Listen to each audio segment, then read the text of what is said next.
তখনই আমি শপথ নিয়েছিলাম যে ভগবান আমাকে মানুষ রূপে পাঠিয়ে দিয়েছে, তো আমাকে কিছু করে দেখাতে হবে।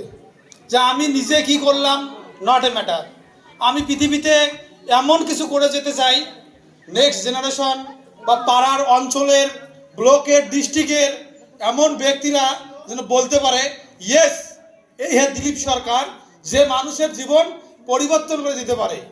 তো প্রত্যেককে ধন্যবাদ যে আজকের দিনে আমি এটা প্রমাণ পেয়েছি গত মাসে।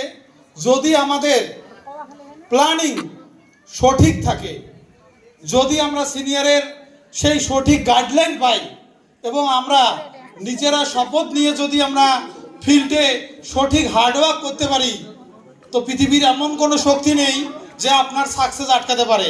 তো আমাদের গ্রেট আপলাইনদের অসংখ্য ধন্যবাদ, তারা আমাদেরকে সুন্দরভাবে গাইডলাইন করে দিয়েছেন, সুন্দরভাবে প্ল্যানিং দিয়েছেন। সেই প্ল্যানিং মাফিক আমিও আমার ডাউনলাইনকে গত মাসে পরিষেবা দিতে পেরেছি। তো আমি প্রত্যেক আমার হার্ডলাইনকে আমার অন্তরের অন্তঃস্থল থেকে বিশেষ বিশেষ কৃতজ্ঞতা এবং ধন্যবাদ জানাবো।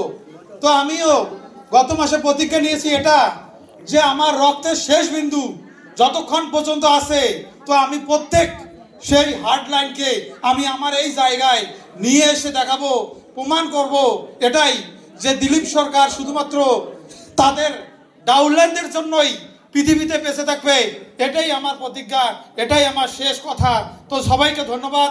তো আমি এটাই বলবো, আমার সফলতার জন্য আমি বলছি না, আপনারা আমাদের থেকেও বহুত বড় সফলতায় পৌঁছে যান, তার জন্য আমাদের প্রত্যেক লিডার্সের তরফ থেকে ফুল সাপোর্ট আপনাদের সঙ্গে থাকবে। তো থ্যাংক ইউ, ধন্যবাদ। ধন্যবাদ দিলীপ স্যারকে।